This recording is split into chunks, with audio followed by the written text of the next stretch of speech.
வரமத்துல்லாஹி வபரகாத்துஹு. எனது பேர் ஹபீபுர் ரஹ்மான், ஊர் ஐயம்பேட்டை, குவைத்திலேருந்து பேசுகிறேன். எனது கேள்வி என்னென்னா, இப்போ கணவன் மனைவி இருக்காங்க. கணவன் இறந்துடுறாரு, மனைவி இன்னொரு திருமணம் செஞ்சுக்கிறாங்க. அவர் இறந்துடுறாரு. இப்போ மறுமை நாளில் நல்லறகம் செஞ்சு நல்லபடியாக அவர் தௌஹீத் கடைப்பிடிச்சி அவர் சொர்க்கத்தில் ஜன்னத்துல் ஃபிர்தௌஸில் காத்திருக்கும் போது இந்த மனைவிக்காண்டி அவர் காத்திருப்பார். இப்போ இவங்க இன்னொருத்தவங்களுக்கு மனைவி ஆயிடுறாங்களே, இது அல்லாஹ் எப்படி சேர்த்து வைப்பான்? கொஞ்சம் புரிதல் கொஞ்சம் விளக்கி சொன்னீங்கன்னா நல்லாயிருக்கும். அஸ்ஸலாமு அலைக்கும். ஐயம்பேட்டை ஹபீபுர் ரஹ்மான் அவர் இந்த கேள்வியை கேட்குறார். என்ன கேட்குறாருன்னா, இந்த உலகத்தில் கணவன் மனைவியாக வாழ்கிறாங்க. வாழ்ந்த பிறகு அந்த ஒரு மனைவியை வச்சுக்கிறோம், ஒரு மனைவி இருக்கிறான். அவர் மனைவி என்ன செய்கிறாங்கன்னு கேட்டால், அவங்க கணவர் இறந்துடுறாரு.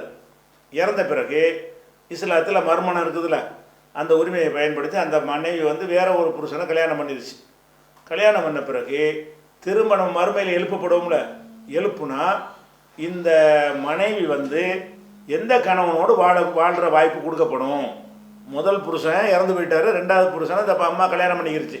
அப்படிங்கும்போது மறுமையில் எந்த ஒரு இப்போ கணவனோட வாழ்கிற பாக்கியம் கிடைக்கும்? முதல் கணவரா ரெண்டாவது கணவரா அப்படிங்கிறது தான் இவருடைய ஒரு கேள்வி. இது ஆனால் இது சாதாரணமாக பதில் சொல்லிட்டு போயிடலாம். மார்க்க ரீதியாக நீங்கள் கேட்குறதுனால பொதுவாக பார்க்குறவங்களுக்கு இது தெரியும். என்ன தெரியும்னு கேட்டால், ஒரு மனைவி, ஒரு பெண்ணு முதல் ஒருத்தர் கணவனோட வாழ்ந்துடுறான். வாழ்ந்துட்டு இன்னொரு கணவனுக்கு வாழ்க்கப்பட்டான்னு சொன்னால் நீங்கள் என்ன முடிவு உலகத்தில் எடுப்பீங்க? அவனுக்கு இவளுக்கு என்ன சம்மந்தம் இருக்குது? அந்த கணவனோட இவளுக்கு என்ன தொடர்பு இருக்குது? ஒரு தொடர்புமே இல்லை. அவரது உடல் சந்தோஷத்துக்காக கல்யாணம் பண்ணிக்கிறாங்க. அவர் போயிட்டார், இவர்கிட்ட அந்த சந்தோஷம் பெறலாங்கிறக்க இவர் கல்யாணம் பண்ணிக்கிட்டாங்கன்னு சொன்னால் முதல் கணவனுடைய அனைத்து தொடர்பில் அருந்து தானே போய்விட்டது. அருந்து போய்விட்டு இன்னொன்று தேர்ந்தெடுத்தார்களே, ஆனால் கடைசியாக உள்ளது தான் அவங்களுடைய விஷயம் எடுத்துக்கொள்ள வேண்டும். எதை எடுத்துக்கொண்டாலும் சரி, ஆரம்பத்தில் உள்ளது அவங்களுடையது இல்லை, அவங்களுடையதாக இருந்தது இல்லாமல் போய்விட்டது. எது அவங்கள ரெண்டாவது திருமணம் பண்ணி இருக்கிறார்களோ அதுதான் அவர்களுக்குரியது. எது அழிந்து விட்டதோ, மரணித்து விட்டதோ, செத்து போய்விட்டதோ, காணாமல் போய்விட்டதோ அது நம்முடையது இல்லை தானே. இந்த பொருள் இருக்குது, இது இந்த இருக்கிற வரைக்கும் இருந்துச்சு, காணா போச்சு. நேற்று காணா போன புதுசாக ஒரு மோசம் வாங்கிட்டேன். அப்போ என்னுடையது இதுதான் என்னுடையதை தவிர அது என்னுடையது, எனக்கு என்ன சம்பந்தம் ஓடி போச்சது. அந்த மாதிரி ஒரு பொதுவாகவும் சொல்லிவிடலாம். ஆனாலும் குர்ஆன் ஹதீஸ்லேருந்து பார்க்கும் பொழுது என்ன விளங்குதுன்னு கேட்டால், முதல் விஷயம், மறுமை நாளில் எந்த ஒரு ஆணாக இருந்தாலும் சரி, எந்த ஒரு பெண்ணாக இருந்தாலும் சரி, 99 வயசு கிழவியாக இருந்தாலும் சரி, ஆணும் பெண்ணும் இல்லாத அரவாணிகளாக இருந்தாலும் சரி, யாராக இருந்தாலும் சரி, அங்கே அதாவது வாழ்க்கை துணை இல்லாத ஒரு அம்சம் கிடையாது. முதல்ல அழைக்கணும். ஒரு ஆணாக இருந்தாலே அவனுக்கு பெண் துணை உண்டு. எந்த ஒரு பெண்ணாக இருந்தாலும் அவளுக்கு ஆண் துணை உண்டு. அது மாதிரி இந்த ஆணா பெண்ணாண்டு டவுட் உள்ள ஆட்கள்லாம் இருக்காங்களா, அவங்களுடைய இந்த குறைபாடெல்லாம் சீர் செஞ்சு அவர்கள் ஆணாக இருந்தார்கள்னா அவங்களுக்கு பெண் துணையும், பெண்ணாக இருந்தால் ஆண் துணையும் அது அவசியம். அப்படி எல்லாம் படைச்சிருக்கிறான். அங்கேயும் அந்த உணர்வுகளோட நம்மளை தக்க வைக்கிறான்.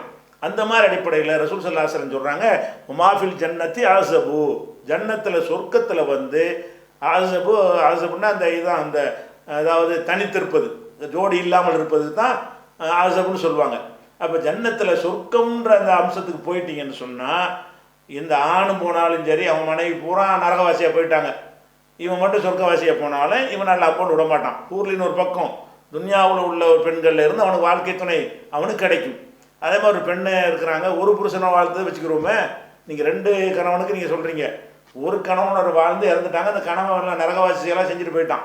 அப்போ இந்த பெண்ணு போய் நிற்கிறாங்க, புருஷனே இப்போ இல்லை, அவன் சொர்க்கவாசியாக இருந்தால் தானே அந்த புருஷன் கிடைப்பான் அப்படின்னு சொல்லி அந்த அம்மாவுக்கு கணவன் இல்லாமல் ஆக்குவானான்னு கேட்டால் அப்படி ஆக்க மாட்டான்ல. அங்கே அதுக்கு தகுந்த மாதிரி ஒரு வாழ்க்கை துணை எல்லாம் என்ன செய்வான் ஏற்படி. இதை டீப்பாக இஸ்லாம் பேசாது. பெண்கள் சம்பந்தமாக அவங்களுக்கு ஒரு வாழ்க்கை துணை கிடைக்கும் என்கிற விஷயத்தை டீப்பாக பேசுவதற்கு அவங்க வெட்கப்படுவாங்க, பேசுவதற்கும் கேட்பதற்கும். அதனால் ஆண்கள் சம்பந்தமாக சொல்லப்பட்டிருக்கே தவிர பொதுவான சில சொற்கள் மூலமாக அதுவும் சொல்லப்பட்டு விட்டது. எப்படிப்படுது? அங்கே தனிமை, அந்த இல்லறம் இல்லாத தனிமை, அதுக்கு பேர் ஆசபு. இல்லற வாழ்க்கை இல்லாத, இல்லற சுகம் இல்லாத தனிமைங்கிறது யாருக்கும் கிடையாது. அப்போ 110 வயசு கிழவியாக இருந்தாலும் அது அவங்க இளமையாக ஆக்கி எல்லோரையும் எல்லாம் இளமையாக தான் இருப்போம். இளமையாக எழுப்பி அவங்களுக்கு ஒரு வாழ்க்கை துணை கொடுத்து அங்கே வந்து சந்தோஷமாக இருப்பார்கள் அப்படிங்கிறது தான் நம்முடைய அடிப்படையான நம்பிக்கை. இது வந்து முஸ்லீமில் இருக்கிறது. அது போக அதுக்கு ஒரு கண்டிஷன் என்னன்னு கேட்டால், அவங்க அவங்க கணவரோடு அந்த பெண்கள் இருக்க வேண்டுமாக இருந்தால், அவங்க மனைவியோடு அந்த ஆண்கள் இருக்க வேண்டுமாக இருந்தால், அவங்க 2 பேரும் சொர்க்கவாசியாக இருந்தால் தான் அது நடக்கும். இவர் சொர்க்கத்துக்கு அவங்க நரகத்துக்கும், அல்ல அவங்க சொர்க்கத்துக்கும் இவர் நரகத்துக்கும் போயிட்டாங்கன்னு சொன்னால், அப்போ நரகத்துக்கு போனவருக்கு ஜோடியாக இவங்களுக்காக வேண்டி அவரை விடுதலை செய்ய முடியுமா? இந்த ஆம்பளைக்காக வேண்டி அந்த பெண்ணு நரகவாசியாக இருக்கிற அந்த பெண்ணுங்கும் போது நீ நரகத்தை கல்யாணம் பண்ணி வைக்கிறக்காண்டு உன்னை விடுவிக்கிறேன்னு நல்லா சொல்ல மாட்டான். அப்போ இதுக்கு பயந்து நீங்கள் தம்பதியாக இருக்கக்கூடியவங்க ஆசைப்படுறீங்க, எப்படி இந்த மனைவி தான் சொர்க்கத்துலேயும் மனைவியாக இருக்கணும், இந்த கணவன் தான் சொர்க்கத்துலேயும் கணவனாக வரணும் என்று ஆசைப்பட்டால் நல்லா படுங்க. ஆசைப்படுவது மட்டும் பத்தாது, அப்போ 2 பேரும் சொர்க்கவாசி ஆகிறதுக்குரிய வேலையை செஞ்சால் தான் சாத்தியமாகும். ஒருவர் சொர்க்கவாசியுடைய அமல்கள்லாம் செஞ்சு ஒருவர் நரகவாசி அமலை செஞ்சார்னு சொன்னால், சொர்க்கவாசி ஆனவருக்குத்தான் வாழ்க்கை துணை எல்லாம் வழங்குவார். ஜன்னத்தில் தான், மறுமையில் அந்த வாழ்க்கை துணையை பற்றி பேசலை, ஜன்னத்தில் பேசப்படுது. சொர்க்கோண்ட ஜட்ஜ்மெண்ட் வந்தால் தான் உங்களுக்கு ஆணாக இருந்தாலும் துணை, பெண்ணாக இருந்தாலும் துணை தரப்படும். சொர்க்கத்துக்கே நீங்கள் போகலைன்னா எப்படி கிடைக்கும்? அதனால் அது முதல் விஷயத்தை வழங்கிக்கிறேன்னு, சொர்க்கத்துக்கு போகிற ஆட்களுக்கு தான் அந்த கணவன் மனைவி சேர்ந்து இருப்பாங்க. அப்படி இருப்பாங்க. என்ன ஆதாரம்? இவர் நல்ல சாலிகான ஆளாக இருக்கார், மனைவியும் சாலிகான நல்ல பெண்ணாக இருக்கிறாங்க, மூத்தா போயிட்டாங்க, இவங்க 2 பேரும் சேர்ந்து இருப்பார்கள் அப்படிங்கிறதுக்கு ஆதாரம் இருக்கான்னு கேட்டால் அதுக்கு ஆதாரம் இருக்கிறது. எங்கே இருக்குன்னு கேட்டால் குரானில் இதுக்கு ஆதாரம் இருக்கிறது. 13வது அத்தியாயம் 24வது வசனத்தில் எல்லாம் சொல்லி காட்டுகிறான். வல்லதீன சபரு, யார் பொறுமையை கடைப்பிடிக்கிறார்களோ, இப்திகா வஜ்ஹி ரப்பிஹிம், இறைவனுடைய திருப்தியை நாடி யார் பொறுமையை கடைப்பிடித்து வகாமு சலாத்த, தொழுகை நிலைநாட்டுகிறார்களோ, அன்ஃபக்கும் மிம்மா ரஸக்னாஹும், நாம் வழங்கியவற்றிலிருந்து சிர்ரம் வாலானியா, ரகசியமாக வெளிப்படையாக யார் தர்மம் செய்கிறார்களோ, எதிரவுன பில் ஹசனத்தி செய்யா, நன்மையை கொண்டு தீமையை யார் தடுத்து கொடுக்கிறார்களோ, அவர்கள் உலாய்க்கலவும் முக்பத்தார், அவர்களுக்குத்தான் இறுதியான நல்ல முடிவு இருக்கிறது. அது என்ன நல்ல முடிவு என்றால், ஜன்னாத் அதுனின், அதின் என்ற சொர்க்க சோலைகள் இருக்கிறது. எதுகுலூனஹா, அதில் அவர் நுழைவார்கள். ஒமன் சலஹ மின் ஆபாயிஹிம் அஸ்வாஜிஹிம், அவங்க மாற்று நுழைய மாட்டார்கள். நல்லடியார்களாக இருந்த அவருடைய தந்தைமார்களும் நுழைவார்கள், நல்லடியார்களாக இருந்த அவருடைய மனைவிமார்களும் சேர்ந்து நுழைவார்கள். அப்போ நல்லடியார்களாக உலகத்தில் இருந்து இந்த 2வது கல்யாணம் பண்ணாமல் இருந்தார்களே ஆனால், அப்போ என்ன செய்வாங்க? அவங்க குடும்பத்தோடு தான் போவாங்க, மனைவி மக்களோட எல்லாம் நல்லடியாக சொர்க்கவாசின்னு ஆகிட்டாங்கன்னு வைங்களேன். அந்த மாதிரி போவாங்க. அதாவது எப்படி சொல்கிறான் அல்லான்னு கேட்டால், ஒரு மனிதன் சொர்க்கவாசியாக இருக்கிறான், அவங்க தகப்பனாரும் சொர்க்கவாசி, அவருடைய பிள்ளையும் சொர்க்கவாசி, அவன் பொண்டாட்டியும் சொர்க்கவாசி. அப்படி இருந்தால் எல்லாரும் ஒன்றா போவாங்களா? இல்லை, அது பிரிக்க மாட்டான் அந்த உறவை. இல்லை, சாலிகாக இருந்தீர்கள்னு சொன்னால் பாப்பாவுக்கு பிள்ளையாக இருப்பான், பிள்ளைக்கு பாப்பா இருப்பார், அந்த உறவுகள் நீடிக்கும். எப்படியெல்லாம் அந்த வார்த்தையை பயன்படுத்துகிறான்னு கேட்டால், இவர்களும் சொர்க்கத்தில் நுழைவார்கள். ஒமன் சலஹ, நல்லபடியாக சாலிகாக நடந்து கொண்டவர்கள், மின் ஆபாயியும், இவங்களுடைய தந்தைமார்களிலிருந்து தாத்தா பாட்டன் கொண்டு பாட்டன் வரைக்கும் வரும். அஸ்வாஜியும், இவங்களுடைய மனைவிமார்கள்லையும், துர்ரியாத்தியும், இவங்களுடைய பிள்ளைகள்லையும் யார் நல்லபடியாக நடந்தார்களோ அவங்களோட சொர்க்கத்துக்கு நுழைவார்கள். அப்போ என்ன வழங்குது? அந்த கணவனுக்கு அந்த மனைவி கிடைச்சிடும், அந்த மனைவிக்கு அந்த கணவன் கிடைச்சிடும். கண்டிஷன் என்ன? 2 பேரும் நல்லவங்களாக இருந்திருக்கணும் அப்படிங்கிறது 13வது அத்தியாயம் 24வது வசனத்தில் இருக்கிறது. அதே மாதிரி 43வது அத்தியாயம் 70வது வசனத்தில் எல்லாம் சொல்லி காட்டுகிறான். உது அல்லதீன ஆமனு பி ஆயாத்தினா அவ காணும் முஸ்லிமின், யார் சொர்க்கத்துக்கு போவாங்கன்னு கேட்டால், நம்பிக்கை கொண்டு முஸ்லீம்களாக வாழ்ந்தார்களே அவர்களை பார்த்து சொல்லப்படும். உதுகுலுல் ஜன்னா, சொர்க்கத்திற்கு நுழையுங்கள். நீங்கள் மட்டும் நுழையுங்கள்னு சொல்லப்படாது. அன்தும் அஸ்வாஜுக்கும், நீங்களும் உங்கள் மனைவிமாரும் சேர்ந்து சொர்க்கத்துக்கு ஓடுங்க, நீங்களும் போங்க, எல்லாரும் மனைவிமாரோட கூட்டிகிட்டு சொர்க்கத்துக்கு போங்க என்று சொல்லப்படுமா. அப்போ எப்போ இதெல்லாம் முஸ்லீமாக இருந்து எல்லாம் கரெக்டான இஸ்லாம் என்று எல்லாம் ஏற்றுக்கொண்டு நரகத்துக்கு போகிற அளவுக்கு ஃபைல் மார்க் ஆகாமல் இருந்தோம் என்று சொன்னால், நம்ம மனைவிமாரோடு நம்ம இருப்போம், நம்ம புருஷமாரோடு நம்ம இருப்போம் அப்படிங்கிறது இஸ்லாத்தினுடைய அடிப்படையான விஷயம். இது குரான்லேயே தெளிவாக நமக்கு என்ன செய்யப்பட்டிருக்கிறது, சொல்லப்பட்டிருக்கிறது. அதனால எல்லாரும் என்ன செய்வாங்க, மனைவி மக்களோடலாம் இருப்பாங்க. அதில் இன்னொரு விஷயம் நீங்கள் கேட்ட 2வது திருமணத்து விஷயத்தை கேட்டிங்கன்னு சொன்னால், 2வது விஷயத்தை தான் அவன் முதல்ல தான் மூத்தா போயிட்டானே, அவனுக்கு எப்படி கொடுக்குறது? இப்போ இன்னும் சொல்ல போனால், ஒரு ஆள் மூத்தா போயிட்டான், இங்கே மூத்தா போகல, ஏதோ அமெரிக்காவில் மூத்தா போயிட்டான் அப்படின்னு ஒரு தந்தி வருது.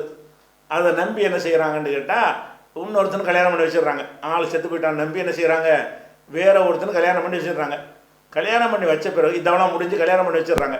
கல்யாணம் பண்ணி முடித்த பிறகு அவன் வந்து நிற்கிறான். இப்போ யார் முதல்ல யார் செத்து போனதா சொல்லி தந்தி வந்துச்சோ அவன் செத்து போகாமல் எப்படியோ தவறான தகவலாக இருந்து அல்லது சாவு உரைக்கும் போயிட்டு இதை பொழைச்சி கிழிச்சு வந்து சேர்ந்துட்டான்னு வைங்க, கல்யாணம் பண்ணி அடுத்த நாள் வந்து நிற்கிறான்.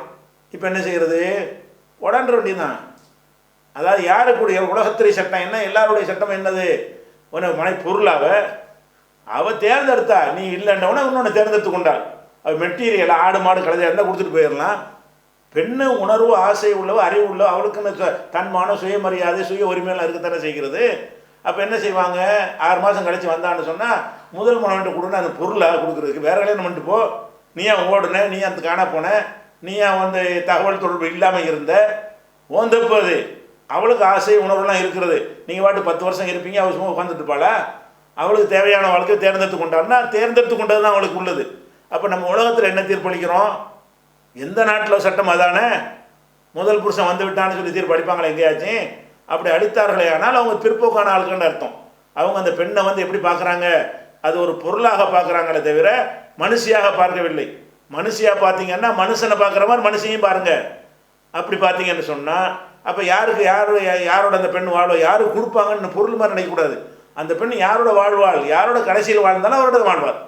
யாரோட கடைசியாக வாழ்ந்து இணக்கமாக இருந்து அப்படி மரணித்து விட்டார்களோ அவரும் சொர்க்கவாசியாக இருந்தால் என்ன செய்வாங்க, அங்கே சேர்த்து வைக்கப்படுவார்கள் தான் விளங்கிக் கொள்ள வேண்டும். அதுபோல் நேரடியாக ஒரு ஹதீஸ் இருக்குது, பலவீனமான ஹதீஸ். எப்படின்னு கேட்டால், இப்போ 2 மனைவி ஒரு கணவன் இறந்து 2வது வேற ஒரு கணவனை திருமணம் பண்ணினாலேயானால் அந்த பெண் வந்து பொய்யல் ஆகிரி அஸ்வாஜிகா கடைசி புருஷனுக்கு தான் என்று ஒரு ஹதீஸ் இருக்கிறது. அது வந்து ஹதீஸ் என்று சொன்னால் ரசூல்லா சொன்னது மர்ஃபுவாக இருந்தாலும் கூட அதில் வந்து அபூபக்கர் இப்னு அபி மரியம் என்று ஒருத்தர் அறிவிக்கிறாரு. அவர் பலவீனமானவர், 2வது வந்து மூலக்குழம்பு போன ஒரு ஆள். அவர் சொன்ன ஒரு ஹதீஸ் தான் இருக்குது. இந்த ஹதீஸ் நமக்கு தேவையில்லை. ஹதீஸ் இல்லாமலேயே அந்த அர்த்தம் தான், இது கடைசி கணவனுக்கு தான் உள்ளது என்பதற்கு ஹதீஸும் இருக்கிறது. ஆனால் பலவீனமான ஹதீஸ் இருக்கிறது. அந்த ஹதீஸ் இல்லாட்டா கூட நமக்கு வந்து அறிவுபூர்வமாக விளங்கணும் என்று சொன்னால், நியாயமான பார்வையில் விளங்கணும் என்று சொன்னால், அந்த பெண்ணு கடைசியாக வாழ்ந்தவனை அவளே தேர்ந்தெடுப்பான், வாழ்ந்தவனை தேர்ந்தெடுக்க மாட்டான். இதுதான் யதார்த்தமான விஷயம்.